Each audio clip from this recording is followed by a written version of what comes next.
Bismillahirrahmanirrahim. Зүлқарнайн бұл өгіз қаған ба? Зүлқарнайн менен өгіз қағанның қандай тешесі бар? Өгіз қаған бұл ким? Деген сұрауларға бүгін біз жауап береміз. Мындан мурунку 3 жыл мурун тарих сабагыбызда кыргыздардын Нух пайгамбардын небереси түрктөн таркагандыгы тууралуу биз айтып кеткенбиз. Түрк десе эле азыркы Түркиядагы түрктөр тууралуу ойлошот экен баары. Негизи чыныгы асыл түрк бул пайгамбарыбыз айтып кеткен сыпаттагы түрктөр болот. Ал түрктөр көздөрү жымшык, жүзү жалпак, мурду жалпак болот. Ал эми азыркы Түркиядагы түрктөр булар андай эмес. Алардын көрүнүшү жагы бар, көздөрү чоң, мурдулары коңко.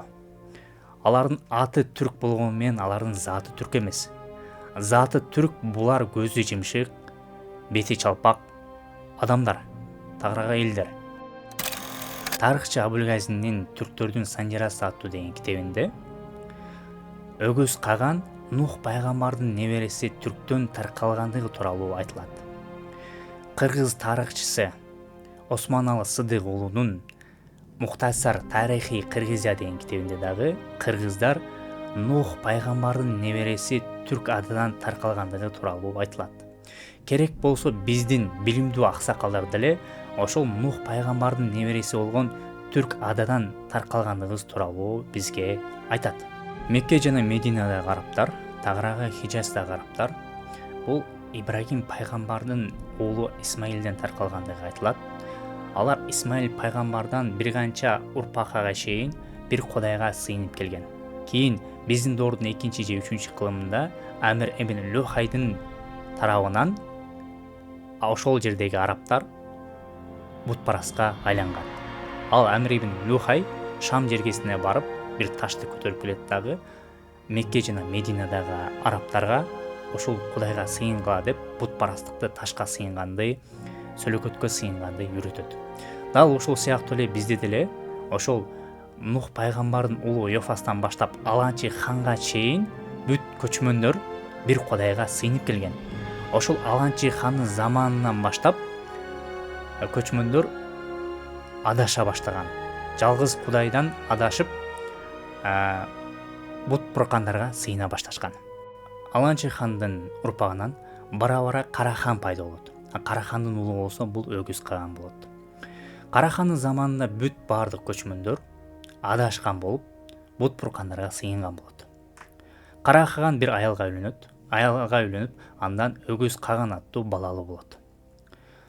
Ошол өгүз кагандын апасы түш көрөт. Түшүндө өзүнүн баласы айтат: "Апа, сиз бир Кудайга сыйынып бир Кудайды мойнаңыз. Эгерде сиз бир Кудайды мойнубасаңыз, анда мен сиздин сүтүңүздү эмбей коем" дейт. Апасы бул түшкө башында маани бербейт. Кийинчерээк бара-бара бул түштү улам-улам кайталап көрө берген сайын, андан кийин өгүз кагандын апасы бир Кудайды мойындап, бир Кудайга сыйына баштайт. Тагыраагы жашыруун бул исламды кабыл алып, бир Кудайга сыйына баштайт. Ал эми өгүз каган болсо жаштайынан баштап чоңойгонго чейин бир Кудайга сыйынган адам болуп чоңойот. Кийин атасы Карахан өзүнүн туугандарынан болгон бир кызга өзүнүн баласын никелейт. Нике түнгүнү өгүз каган айтат: "Мен мусулманмын. Эгер сен мусулман болуп мен мусулманчылыкты кабыл ала турган болсоң, анда мен сага үйлөнөм" дейт. "Эгер сен бир Кудайды жокко чыгарган болсоң, анда мен сен менен ажырашам" дейт. Кийин ал аял болсо өгүз кагандын динин кабыл албай, бир Кудайды жокко чыгаргандыгы үчүн экөө эки жакка түшүп ажырашып кетет. Кийин дагы экинчи жолу башка бир аялга никелейт. Никелегенде ал дагы нике түнгүнүндө дагы айтат: "Мен бир Кудайга сыйынган мусулманмын. Эгерде сен менин динимди кабыл алган болсоң, мен сага үйлөнөм. А эгерде мен динимди кабыл албай турган болсоң, анда көз эки жолугушөбүз. Мен сага жакындабайм" дейт. Ал аял дагы кабыл албай коет. Кийин 3-үчү жолу дагы кайра никелегенде өгөз каган дагы айтат: "Мен бир Кудайга сыйынганмын. Сен ушундай бир Кудайды мойнда. Эгер бир Кудайды мойндай турган болсоң, мен сага үйлөнөм" дейт. Ал 3-үчү аял болсо алга мойындайт, бир Кудайды мойындап, өгөз каган карманган динди кабыл алат.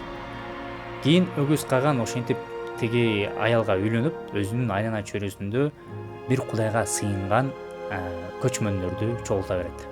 Бул нерсе бара бара өзүнүн атасы Караханга жетет.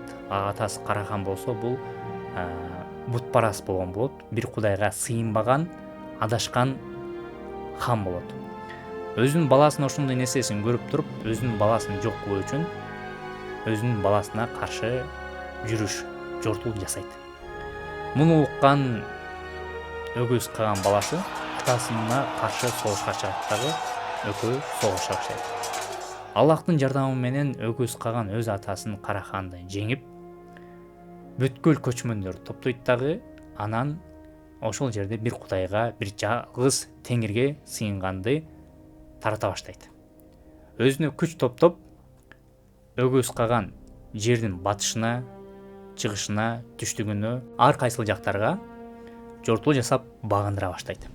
Ибн Асирдин айтуусунча дүйнөнү дөңгөрөткөн 4 падыша болгон, 4 хан болгон, же болбосо 4 өкүмдар болгон.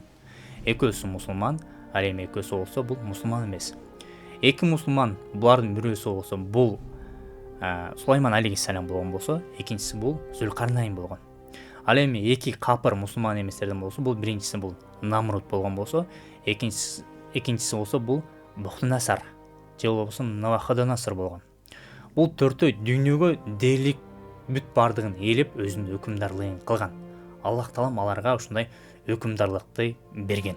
Эми Өгүз Каган канчанчы жылдары болгон дей турган болсок, Өгүз Каган бул жол менен 4000 жыл мурун болгон. Тагыраагы биздин заманга чейинки 2000 жылдарында болгон. Бул доордо Ибрайым пайгамбар дагы болгон. Тагыраагы 4000 жыл мурун Ибрайым пайгамбар дагы жашаган. Эми бул жерде Өгүз Каган менен бул жакта Ибрайым пайгамбардын заманы бири болуп жатат. Ошол эле учурда хадистерде дагы келет. Ибрайым пайгамбар менен Зүлкарнайн экөө жолугуп, чогуу умра кылгандыгы, чогуу бирге болгондугу хадистерде келет. Эми Зүлкарнайн тууралуу айта турган болсок, бул Зүлкарнайн бул алгач жердин батышына барып, батышты багындырып, андан кийин күндүн чыгыш тарабына барып, ал жакты багындырып, ал жака өзүнүн бир кудайга сыйынган Аллахтын даватын иштерин кылган болуп, бул жол менен ал жак тафсирчи алымдар айтат, Индия тарапка барды деп айтат. Кийин андан кийин үчүнчү тарабы бул жердин түндүк тарабына баргандыгы айтылат. Мына ошол жердин түндүк тарабына бара турган болсо, бир дагы түшүнбөгөн, өмүрү бир кездешпеген, тилди укпаган бир коомго жолугат.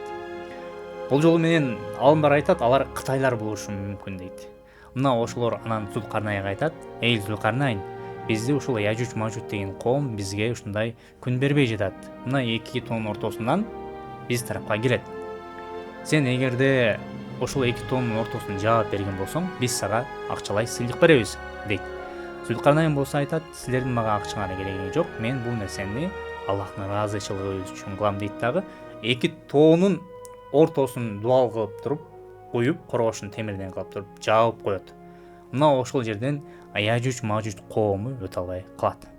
Туугандар, эгер сиздер Зүлкарнайн тууралуу кененирээк билүүнү кааласаңыздар, сиздерге өзүбүздүн китебибизди сунуштайбыз. Кыяматтын белгилери. Бул китептин ичинде кыяматтын кичинекей белгилеринен 71 белгиси жазылган. Чоң белгилерин болсо 10 белги жазылып түзүлгөн. Алгач Имам Махди чыгат, андан кийин Данжал чыгат, андан кийин болсо Иса пайгамбар түшөт, андан кийин Яжуж Мажуж коому чыгат. Бул китеп 3-чү басылышы. Бул китепти сиздер баардык китеп дүкөндөрүнөн таап ала аласыздар. Буйртма берип окусаңыздар болот. Зүлкарнайн тарыхта бул ким болгон дей турган болсок, кээ бир алымдар, кээ бир илимпоздор бул Александр Македонский дегендер бар. Ал эми кээ бирлери болсо бул Кир, улуу Кир деп да айткандар бар. Чындыгында деле бул өкүнө тең дал келбейт. Себеби Александр Македонский бул бутпарас болгон. Тагыраагы бир кудайга сыйынбаган капыр адам болгон. Кир болсо бул кече биздин замандын 5-кылымында, тагыраагы Навуходоносор заманында жашаган адам болгон. Эми бул жерде Кир менен Зүлкарнайдын экөө бири-бирине дал келбейт. Заманы дал келбейт. Ал эми Өгүз Каганга болсо бул жерде экөөнүн бир убакта болгондугу бири-бирине дал келет. Зүлкарнайындагы бул болжолу менен ошол Ибрагим пайгамбардын заманында 4000 жыл мурун болгон болсо, Зүлкарнайындагы бул болжолу менен 4000 жыл мурун болгон. Бул бир. Экинчиси, Зүлкарнайындагы бул темирди иштетип, коргошун коюп, ошол эки тоонун ортосун жапкан болсо, көчмөндөр дагы алгачкы жолу темирди ойлоп тапкандардын катарына кирет. Тагыраак биз көчмөндөр алгачкылардан болуп темирди ойлоп табып, андан курган жарактар кылганбыз. Мына ошол өгүз кагандагы алгачкылардан болуп темир менен алектенген кагандардын бири болуп эсептелет. Бул эки бири-биринен дал келдиби? Зүлкарнайн дегенде дагы бул эки чечмелөө бар. Биринчиси бул чыгыш менен батышты багындырганы үчүн, эки тарапты ээлик кылгандыгы үчүн Зүлкарнайн деп айтылган. Ал эми экинчиси болсо бул эки мүйүздүү болгондуктан Зүлкарнайн деп айтылган деп келет.